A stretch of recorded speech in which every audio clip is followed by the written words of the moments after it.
Hello, everybody, and welcome back to the P1 podcast with Matt and Thomas Bellingham. Yes, we are here today to talk everything Mexico City Grand Prix. And what a race. Absolute generational, I would say. 10 out of 10. Battle for the lead all the way through. Tommy, what did you make of one of the greatest Formula 1 races of all time?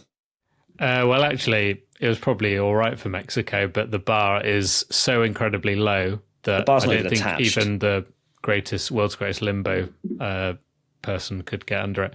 But yeah, it was it was all right, but certainly that still had its Mexico City Grand Prix frustrations about the circuit, but we'll get into that later.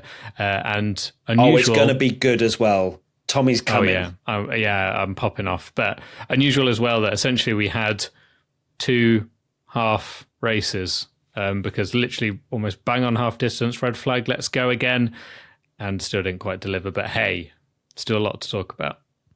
There certainly is. And before we dive into any of that, we need to mention the P1 live show that we've got 3 venues. I know we've been speaking about it a lot this weekend, but the tickets have gone on sale a few days ago. And if you want to grab them, there's one in Manchester, there's one in Glasgow, and there's one in London, the 3rd, the 5th, and the 10th of December.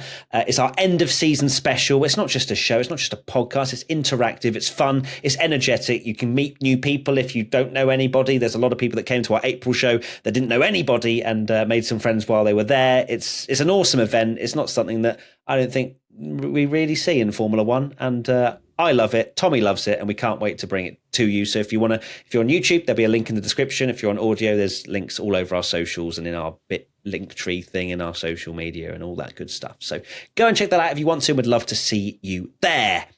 Right, let's get into my most memorable moment, and I feel like most of my memorable moments aren't actually anything of good memories. They're usually something going wrong with Ferrari, and it went wrong in lap 1, turn 1, the incident between Leclerc and Perez.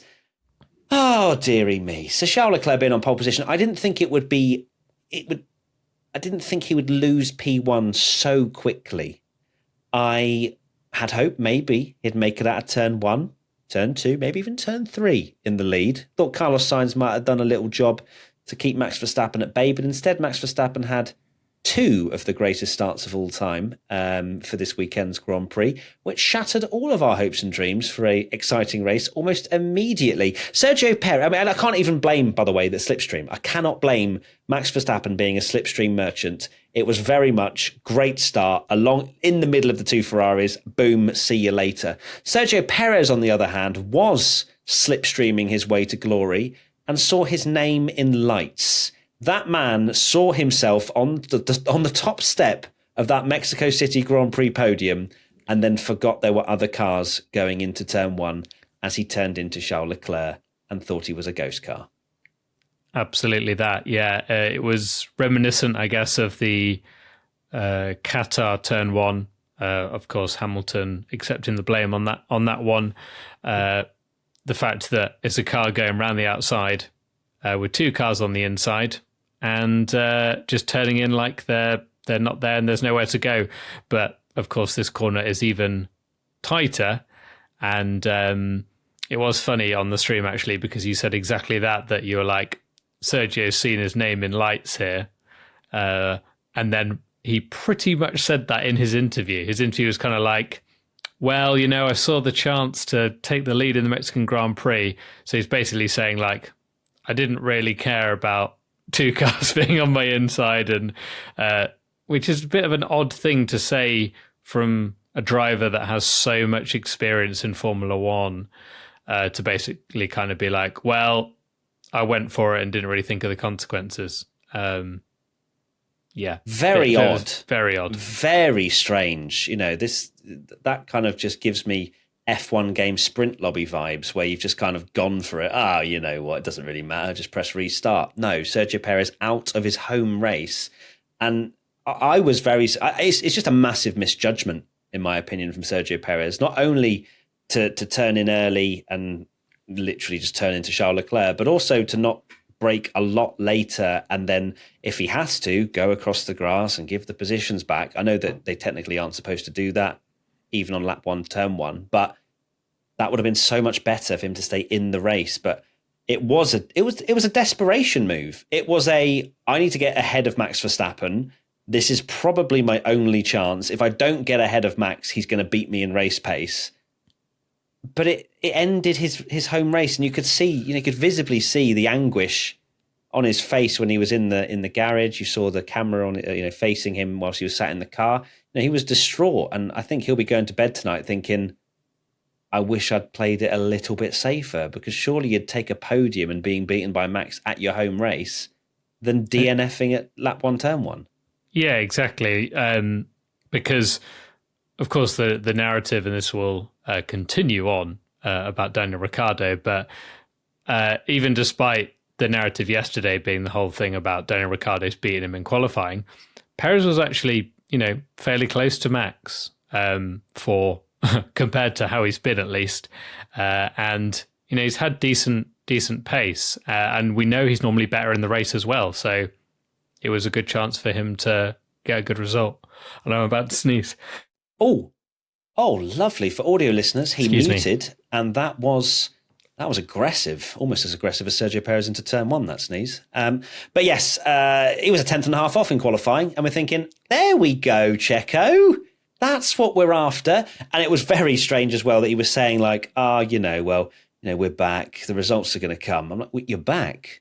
You didn't make it out of turn 1. I don't think we can quite say that you're back yet, just because you spoke to the simulator, the engineers, and went on the simulator and this, that, and the other. It was very strange comments that Sergio came out with at the end of the race, but one with which he will want to forget very quickly.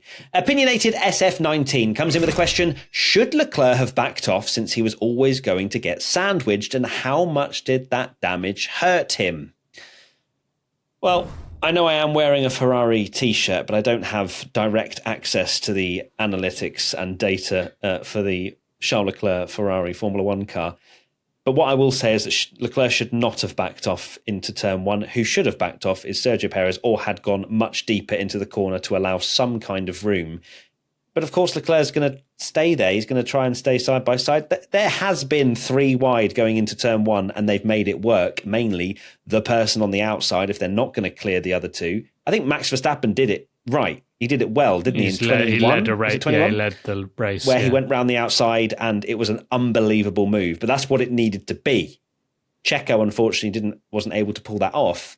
But it was not Leclerc. Leclerc's unfortunately in that position. If he lifts, all of a sudden he's getting swamped by cars around him as well. So he had to stay in it, in my opinion. Yeah, you cannot blame Leclerc for that one. He's kept on his line. Max has kept on his line. And exactly the same as the Qatar incident, the car on the outside has responsibility to not just turn in to the 2 cars on the inside.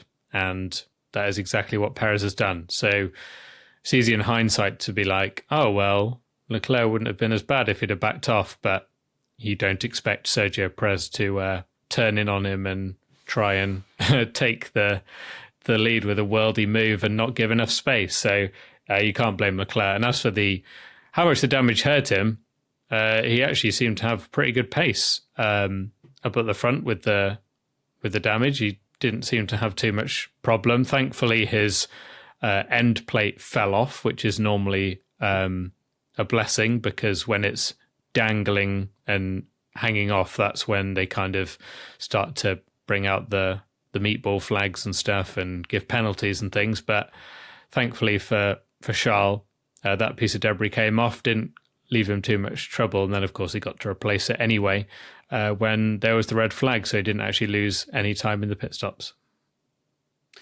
Certainly didn't. Next question, Thomas Andrews 01. Is that the final straw for Checo in 2024? Gets out qualified by an AlphaTauri and then takes himself out of his home race at the first corner. Ricciardo having a great race can only make it easier for Red Bull.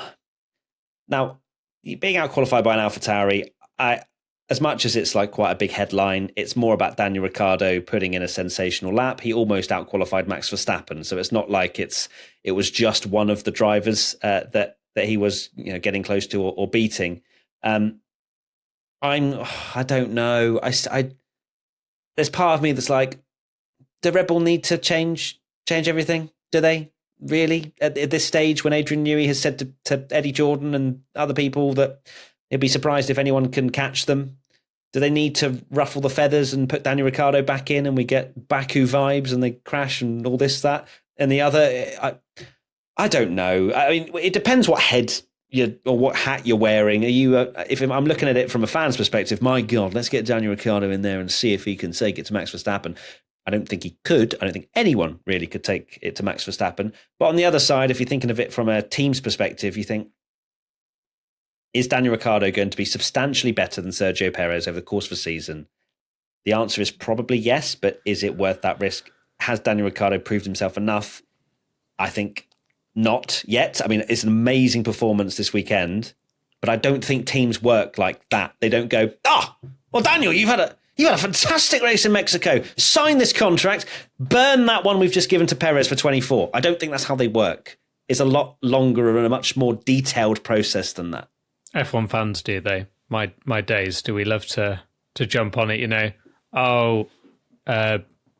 this driver's the worst in the world now because they had a bad race, and then the next race they're amazing, and we're like, yes.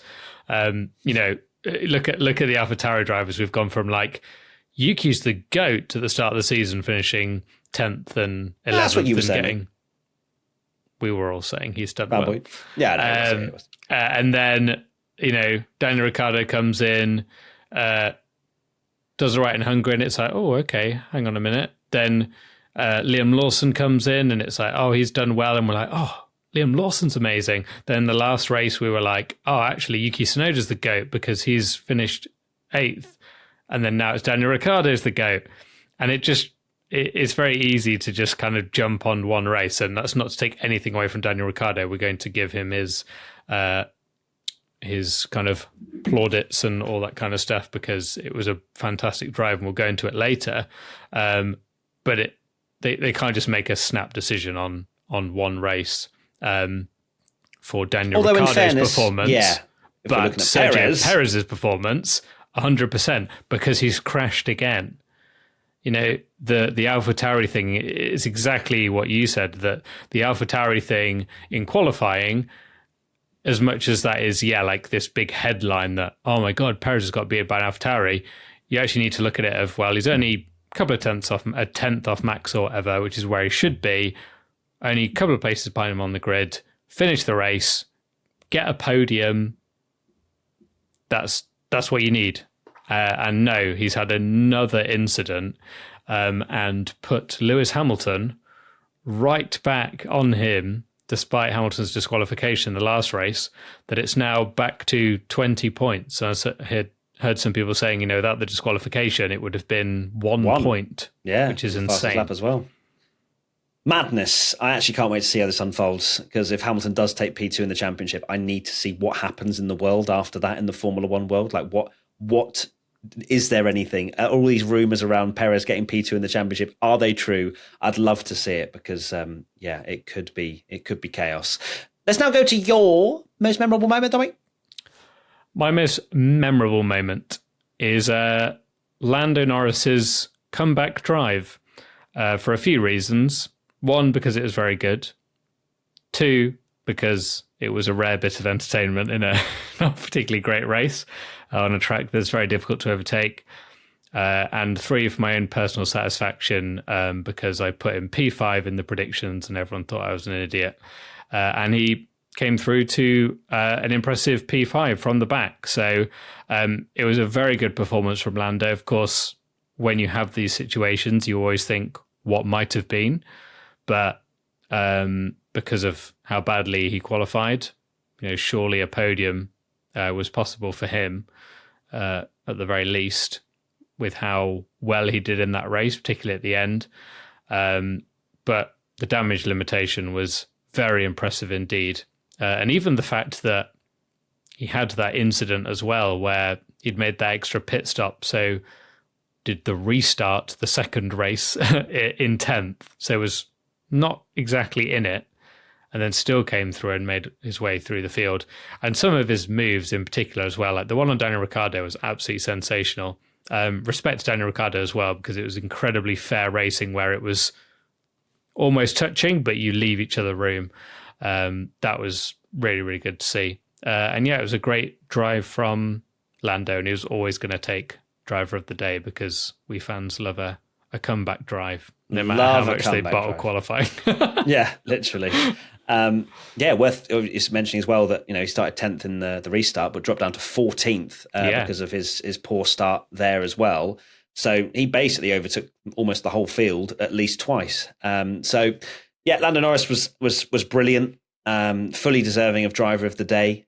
Such a shame. It's just such a shame that he messed up qualifying, because I think he could have secured a P2 today, or at least be battling Hamilton, because his pace was brilliant. He was able to pull off a lot of overtakes. It was amazing to see that confidence from Lando that we don't necessarily see as much of that kind of overtaking for Lando, because he's been, towards the front when he's had a good car, and when he's had a bad car, he hasn't been able to overtake too many people. So to see that sort of comeback drive from Lando in a car that is not a Red Bull, it's not clearly the fastest car. So to still be able to deliver that kind of comeback drive was brilliant to see. And obviously beating Oscar Piastri in the meantime as well is not the best look for Oscar and his race pace.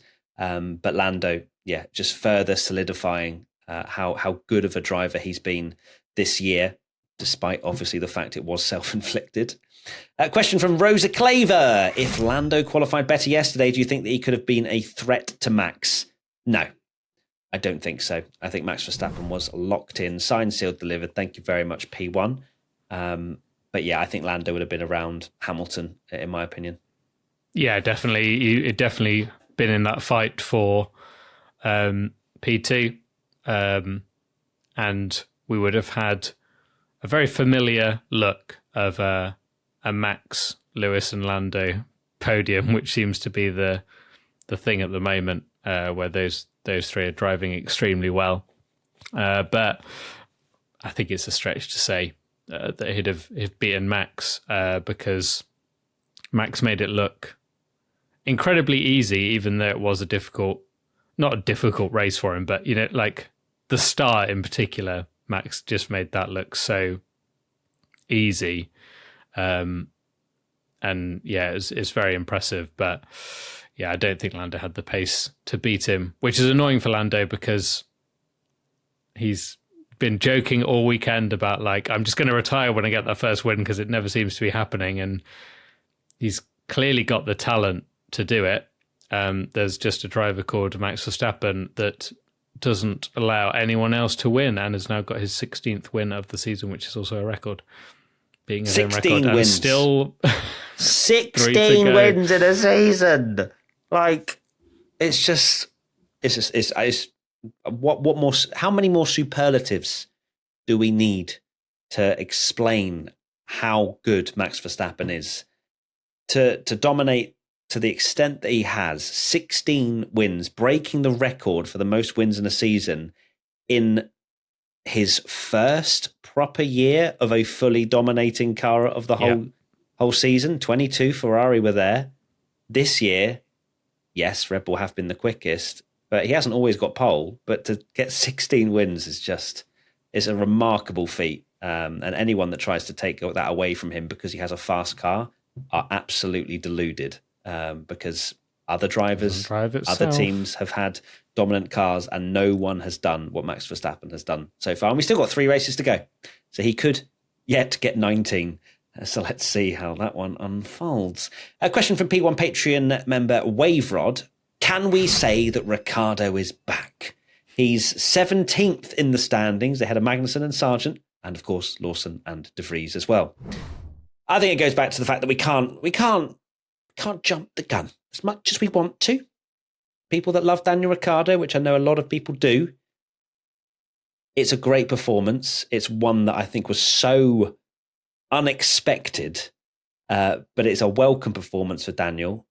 AlphaTauri in general were performing very well. Yuki was looking very quick, but of course couldn't show it to the same level as what Daniel did. But to do that so quickly after breaking his hand, and you could argue still hasn't had enough time to sort of settle in and really get to grips with everything Formula One for this season, it's a sensational performance, and one with which I would say he's not back in terms of in the room, but he's peering through the door. The door's slightly open, and he's got his head's peeping in. Yeah, it's so impressive. Like, his drive was so good. The fact that he qualified brilliantly, but then didn't even drop back. We were watching it being like, hang on a minute.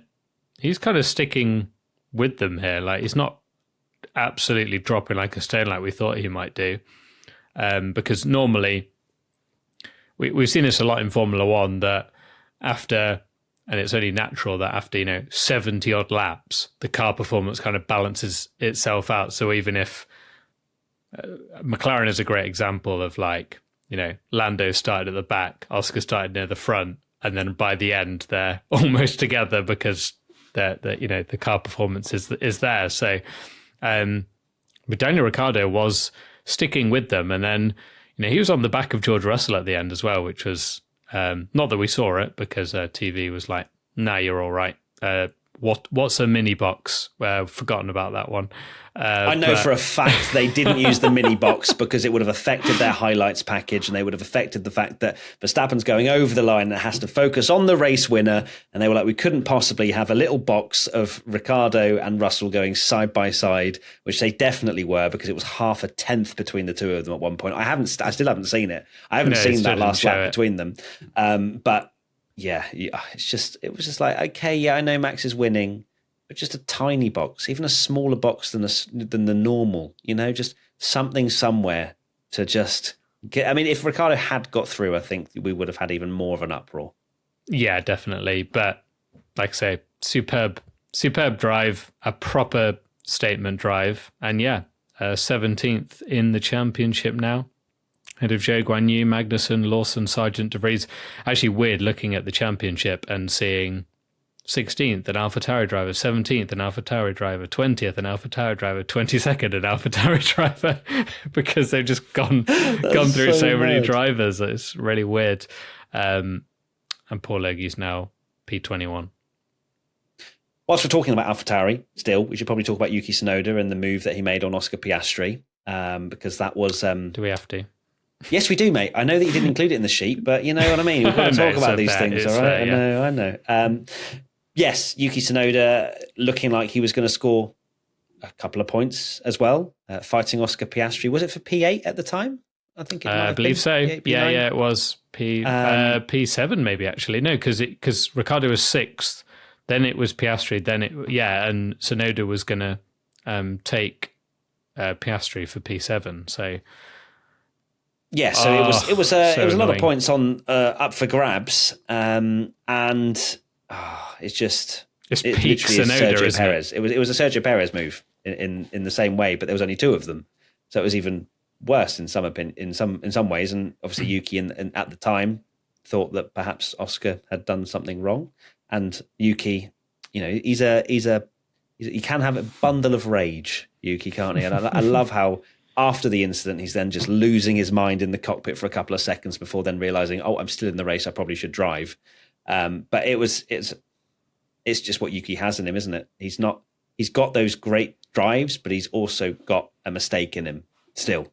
100%. And it's why I love him, but also it's frustrating in the fact that he's going to go for it, even when it's almost not on, He's so close and he's battling, and I think other maybe sensible drivers, we can sometimes kind of, as a fan, get frustrated when Hamilton's battling someone and doesn't go for an absolute dive bomb up the inside, but then on the grand scheme of it, you're like, this is why the guy's a 7-time world champion and has got so many points and so many wins, because he manages that risk versus reward and what's best to do. And even though that's frustrating as a fan because you want to watch the overtakes, sometimes it's best to, if you're, of course, Yuki's a racer and he wants to make that move and he knows that he's so much faster than Piastri, but it's so hard to pass at this track because it's awful. Sorry, I'm really trying to bite my tongue about this track. We'll get into it later. Oh, no, the slander's coming. And, he tried to go around the outside once, banged wheels, and then he's realised that he's going to have to absolutely send it and really kind of sweep around the outside.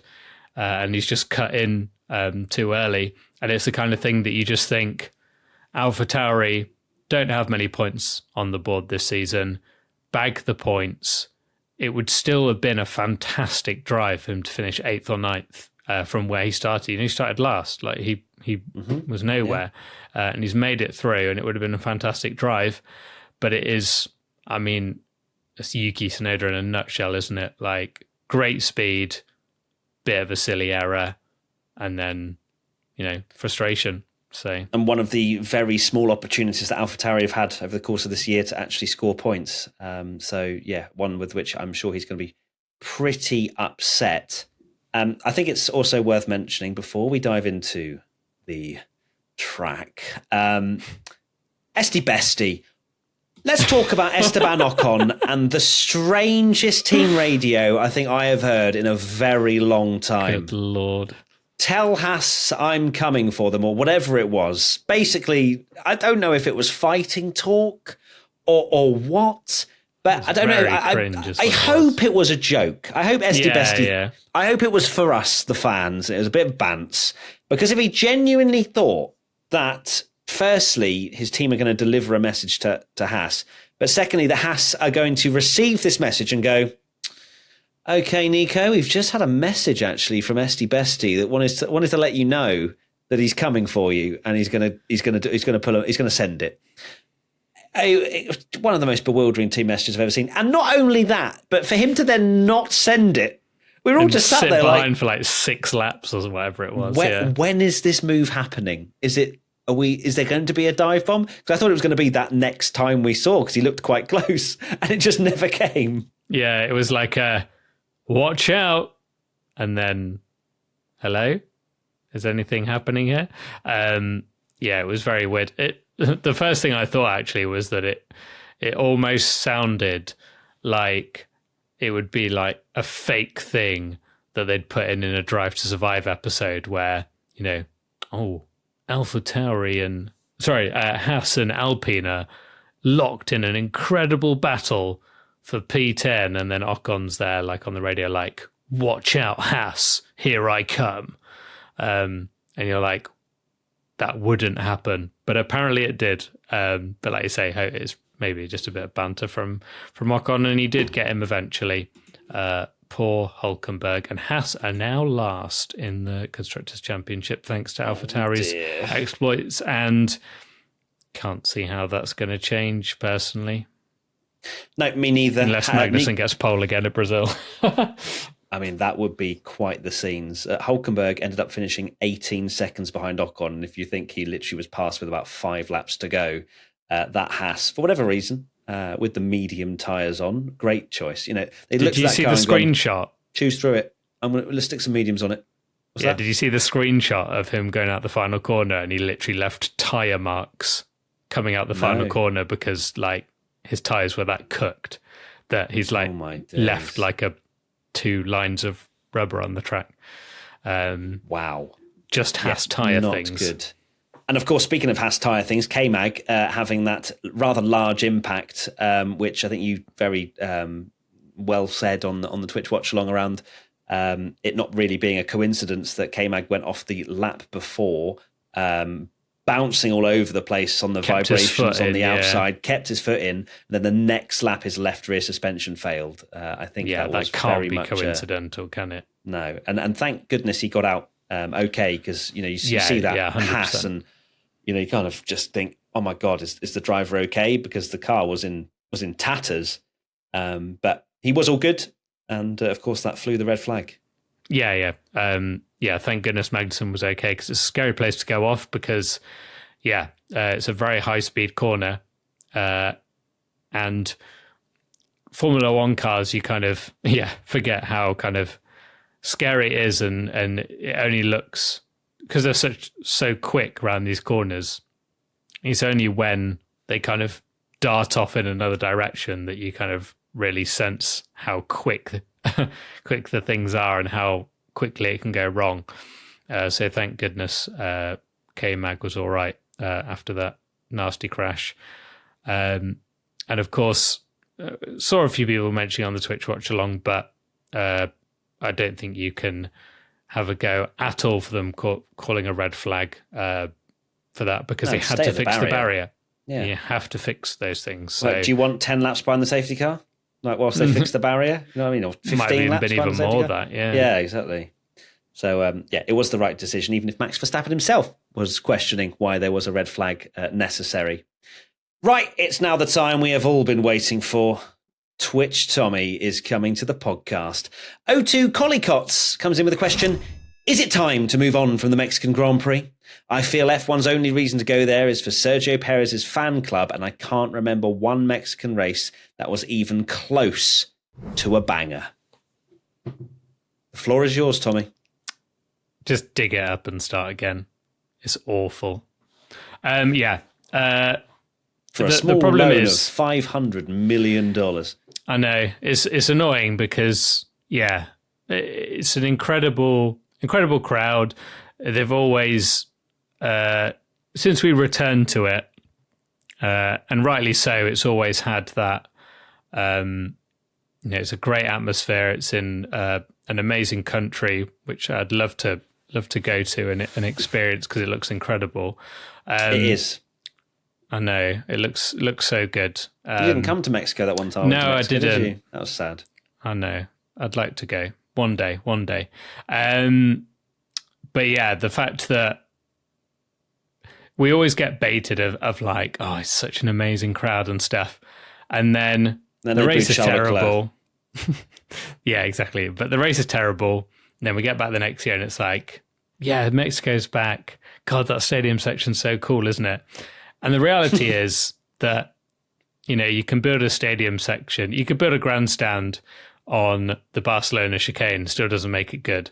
Hey, that's gone now, mate. I know it's gone. Thank God. And now some of this track needs to go.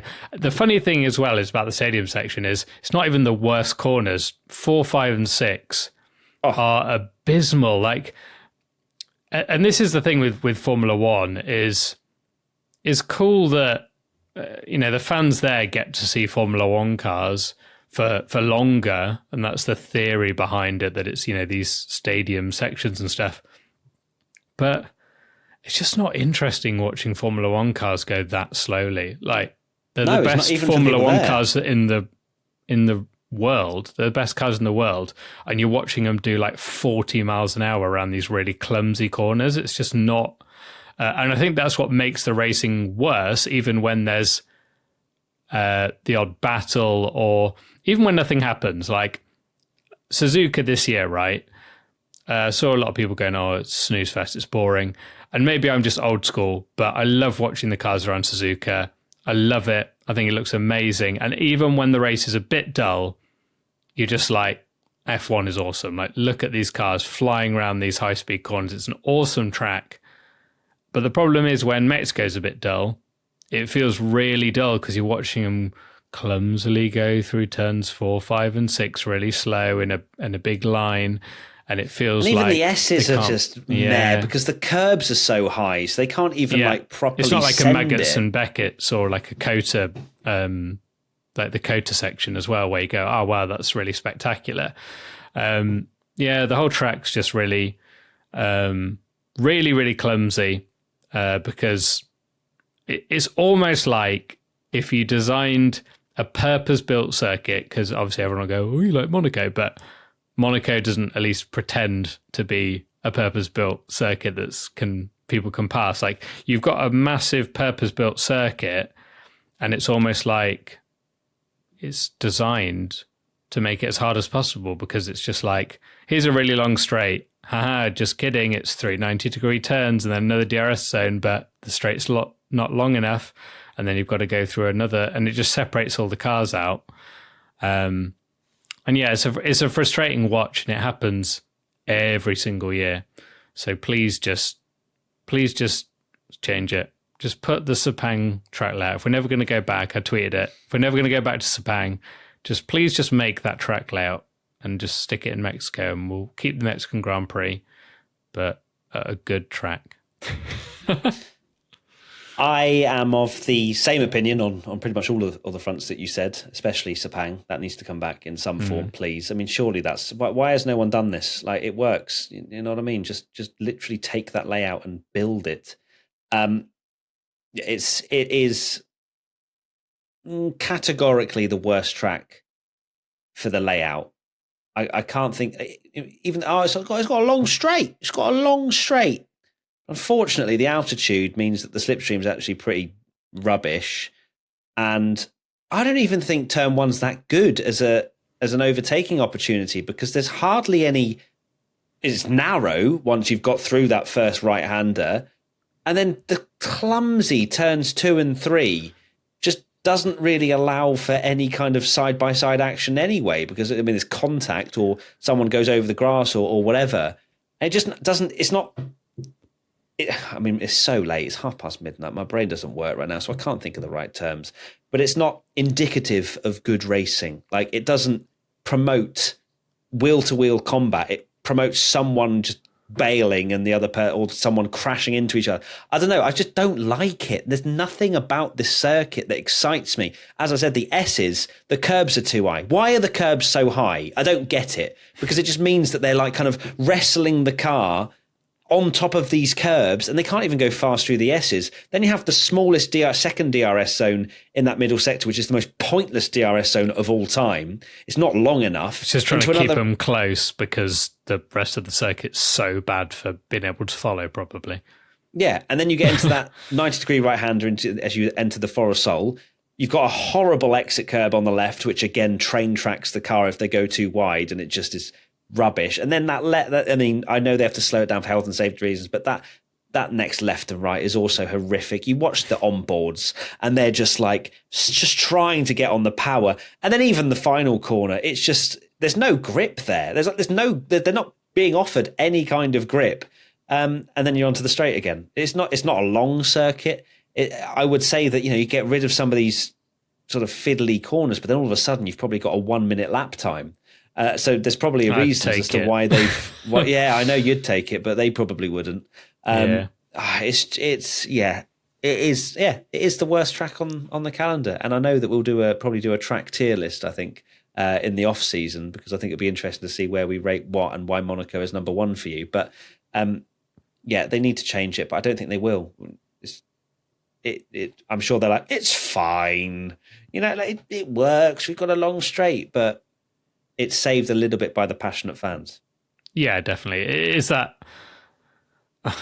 the problem is there's so much of it that annoys me. Like you say, it's not just the stadium's like Barcelona. We're like, it's really annoying that Barcelona's like that chicane. It's so annoying, it kills the whole track. This has that in 3 different places. It's got a Barcelona chicane 3 times because it's that first corner. The first 3 turns is like an awful Barcelona style chicane, because I'm not here just defending like Yuki Tsunoda, and because it's a clumsy move, but you're right. It does kind of, you have to make a really bold move or it's kind of a crash because you can't really follow. Whereas if the overtaking there, and this is the worst kind of overtake that I hate anyway. The passing, it just relies on you passing before the braking zone in DRS. And that's the worst kind of overtake anyway. I don't understand why it's not a heavy braking zone into like a hairpin or something, so you can have different lines through it. But unless you're already passed into the corner, you can't do anything. You saw George Russell at the end, I think it was with Sainz or whatever, just couldn't get anywhere near him. And then he was just cooling his car down, even though he was within 0.4. Like, that should not be the case. You should be able to pass with DRS within 0.4. Very frustrating. It certainly is. Yeah, and you kind of mentioned it there, the overheating as well, like the actual the altitude and what that does to the cars. Again, makes drivers not want to go for moves because they can't trust the brakes not overheating or the engine overheating or whatever it might be. So there's plenty of. I mean, the circuit is not the only problem here. That's why we don't have good racing. But that's the thing that we can change. We can't change more air being where they are. That can't change that. But yeah, we need to just sort that one out, please. We now move to biggest winner, which is either a driver or a team. For me, I'm going to lock in Daniel Ricciardo. That man with that one performance alone, if AlphaTauri finish 8th rather than 10th, and he secures 20 mil in the bag for that team, thank you for just clearing your throat, then muting. That was sorry. fantastic. Did I not press that was it in good. time? It was like this. It was like, wait, no, let me do it. Here we go. It was like, God's sake. It was great. Sorry. It's fine. I was making a good point, but it's all good. Daniel Ricciardo, the fact that if that one performance secures AlphaTauri P8, that in itself doesn't matter if he literally crashes for the rest of the season, these last 3 races, that is worth its weight in gold. Definitely. It can't be anyone other than Daniel Ricciardo, because, he's skyrocketed. I mean, you could say AlphaTauri, and not because of Tsunoda, but the fact that Ricciardo has skyrocketed them up the order and not in last. So, brilliant from Daniel Ricciardo. It's got to be him. From 10th to 8th, good job, AlphaTauri. Let's see if Haas stage a comeback. Biggest loser now, driver or team? I am going to go for Aston Martin. We haven't spoken about them, Tommy. You've very just casually just sort of not spoken about Fernando because it's Alonso. the same every week, but this one's even worse, but we can go in on them in the drive ratings, that's for sure. But another reason is that they're not in the sheet is because, 1, there were no questions about them, and 2, I knew they'd be biggest losers anyway, so we'd talk about them. And here we are, because they're my biggest loser as well. Like, how symbolic when Lando just flew by Fernando Alonso like he wasn't there. The team that were hyped about potentially winning a race versus McLaren that were totally washed, and now they've reverse carded the whole thing. And now Aston Martin are... What was crazy is they were literally the worst team as well. They were... It was like... They were running last. They were it wasn't last. Like, Aston are really washed now. They're 14th, 15th. They were literally the worst team. They were so bad. And absolutely shocking. And then maybe just a double DNF. So we didn't get to see how far behind they were at the end, because it would have been quite embarrassing, really. I also enjoyed how you jinxed Logan Sargent saying that he'd finished the race, and then he came in on the last lap into the pits and DNF'd. So on the Twitch, if you saw that, I was like, oh, wow, Logan actually finished P12 in the end. And then the second I said it said Logan Sargent in pit, and then it just went doot, doot, doot, doot, and he dropped all the way down to last. One he had a hydraulic failure or something, or fuel pump failure at the end, lap. Which is wild. Man. That sucks. Right, let's now reflect on the predictions we made on Wednesday and see how we did. Are we saying the points before or after, Tommy? Because you've actually tallied them up. Is this for after this? What would you rather? Is this for after? It depends what tally you've got. Is this? Well, I've got the tally based. I've not done these ones to add on. Okay, well, let's say the tally now then, shall we? And then we can add them on. So before. We are brilliantly Michael Massing this. I thought we were doing well, but boy, are we doing well.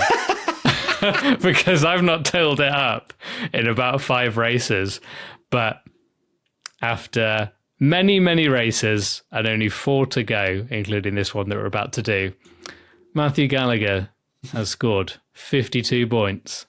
Tom Bellingham, 51 points. Oh my God. 1 point in it. Let's go. For the whole season.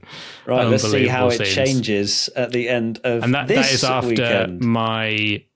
because I thought I was way behind, but I changed it, obviously, of course. So you would have been ahead. I would have been ahead, had it not been for the disqualification. God, unbelievable scenes. Right, my biggest good surprise was Max Verstappen. Incredibly surprising the way he got off the line with those hard tyres. Come on, Tommy, let's talk. That's half a point. Come on. 14 seconds after half a race. That's 28, and topped FP1, FP2, FP3, and... Was I'd have almost given it you for biggest flop, to be honest, because like P3 didn't even qualify on pole. No, he did not that on his biggest purpose. Margin of the year when it's Mexico, where he always wins anyway. He was a bit washed, really, wasn't he? Did it on purpose. P3, he wanted P3. Okay, fine. What was yours? Mine was Valtteri Bottas, which was looking fantastic Really on good, Saturday. wasn't it? Very good on Friday as well. And then Bottas was like, no, I'm going to be useless. And then even punted Lance Stroll at one point at the stadium. I don't even know what Bottas... Yeah, they had that incident there in the Forest which was interesting. Yeah, but Bottas just went 31 laps on the mediums and then that was it, went straight onto the hards. Strange. We didn't actually even mention them, but they would... Alfa Romeo might even be one for biggest loser, actually, with just the fact that... Because of the hype as well. The hype, and then both the fact that they've been beaten by AlphaTauri in the constructors' standings as well now. Not great for them. Very, very true. Okay, biggest flop now. I said Alex Albon, and he scored points. Well done, Alex, for 2 points. And I'm glad you fought off the biggest flop curse. But technically, he should have got a podium with that free practice pace, so therefore it's flop. 0 points. Sorry. Biggest flop. Right. You're welcome. I did say that you should be thanking me for this one, and I bought Charles Leclerc a podium because... You bought him a podium. You bought him a pole positions. No. Pole and a podium. That. So he got pole, and then Max got the win. I know what you're doing. Oh, there you go, Leclerc. Thanks so much, Tommy. Have another pole for the record. You gave me hope, and it was crushed in 300 metres. Okay, so no points so far. Pole position. We both went for Max Verstappen, and we were wrong. No. Oh my God. How dare I not back my boy? Although I don't think anybody thought Charles Leclerc was getting pole position, even going into Q3. Yeah, I don't think you'd even done it then, would you? No, really not. And let's go into our top 3 then, shall we? In third place, I went for Sergio Perez. And so did you. That aged brilliantly. In second place, I went for Lewis Hamilton. P2, I went for George Russell after basically being like, I need to get some points, and changed it from Lewis Hamilton. I knew Hamilton would finish second. I don't know why I didn't just go for it. It was so obviously like, I just knew it, but no. You backed Russell instead, and that was a regret. And finally, P1, I went for Max Verstappen. Let's go. And you went for Max Verstappen as well, right? No, I changed it again, thinking that I should have calculated these predictions earlier, because I thought I was really far behind. You should have just solidified the gap. Change it, so I should have just gone for the tactics and actually predicted what I believed was the case, which ended up being correct. If you'd have done that, we would have come out level on points as we go into our one crazy prediction. Because I went for Verstappen wins by the biggest margin of the year. Obviously, you went for Lando Norris to win, by the way, so there was no points for that. So I'm on 2 points, you're on 0 currently. And then our one crazy prediction, I said Verstappen wins by the biggest margin of the year. That is not true in any form. Nope. And then yours... was Verstappen is in a lap 1 incident. Now, so I would have to Twitch, this to the hills. It did go to the Twitch. And I'm very upset with Twitch, because 58% said yes, which is crazy, because it was not a lap 1 incident. But Twitch have spoken, and it was thousands of votes. So well done, Tommy. You get a point. I hope you're happy. Thank you, Twitch. And also, thank you, Twitch, for embracing the Michael Massiness of this Predictions Championship, because there's now just 2 points in it. So they knew. We're doing well. We are doing well. It's going down to the wire. And finally, 3 crazy predictions from you wonderful lot. CFC Craig, Logan Sargent to outqualify Alex Albon. No. Apex 549, Ferrari will get a double podium. No. Close, 3rd and 4th. And Pamcat 30, Max wins by 30 seconds. No. Wow. So, unfortunately, you failed. Interesting as well, that... Just speaking of Ferrari, and it's the thing that came to mind, that it seems as though Charles Leclerc was quicker when his end plate wasn't on the car, because Carlos Sainz only finished 4 seconds behind him in the end, and Leclerc was absolutely taking him to the cleaners when he had that damage on the front wing. So maybe Ferrari are going to learn something from this. And also, I just want to say I'm very happy that Charles Leclerc did not get a penalty after potentially his car being unsafe. No, because then we would have seen Carlos Sainz picking up his 4th podium, while not being on the podium. It would have been back-to-back as well. That would have been crazy. But speaking of Carlos Sainz, one thing that hasn't been mentioned is that he's actually now ahead of Fernando Alonso in the championship. And we will now, in the final 3 races, watch Fernando plummet from 4th to about 8th as he sinks. So they're level down. on points, aren't they, at the moment? Sainz and Alonso. Got the win. Sainz has got the win, so he's ahead. God, Sainz is... that is not good reading. He's 17 points ahead of Charles Leclerc. That is so unfair. Oh my God, how? That's so close, by the way. The fight for P2 in the championship and the fight for P4 is on. Sure is. Very close between them. And yeah, close between Max and Checo as well. Oh, wait.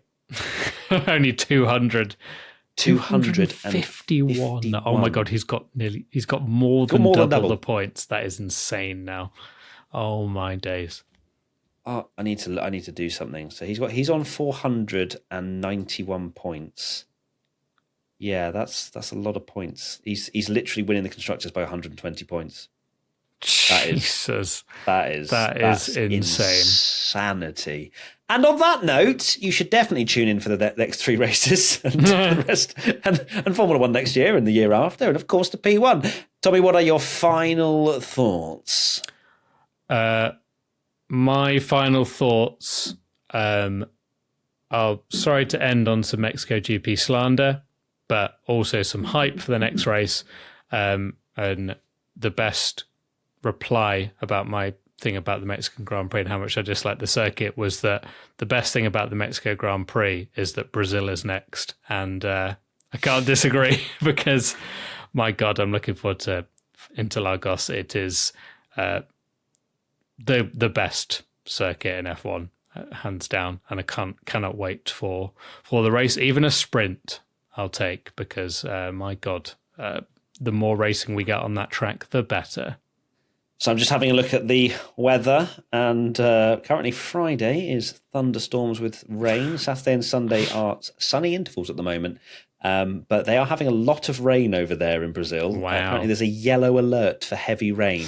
So let's see if that carries over into next weekend. Late we night could on have Twitch. a rather interesting one. But that is it. My final thoughts are, again, similar to Tommy. I can't wait for Brazil. It's race week tomorrow. The expectations are always so high for Brazil, but it always seems to deliver. So I really hope we're not jinxing it right now and we're going to get a banging weekend. Fingers crossed. It's a sprint weekend as well. Don't forget, Friday, Saturday, Sunday, we'll be live on Twitch if you want to watch along with us. And we'll see you very soon for another piece of content. Lots of love. Bye. Bye.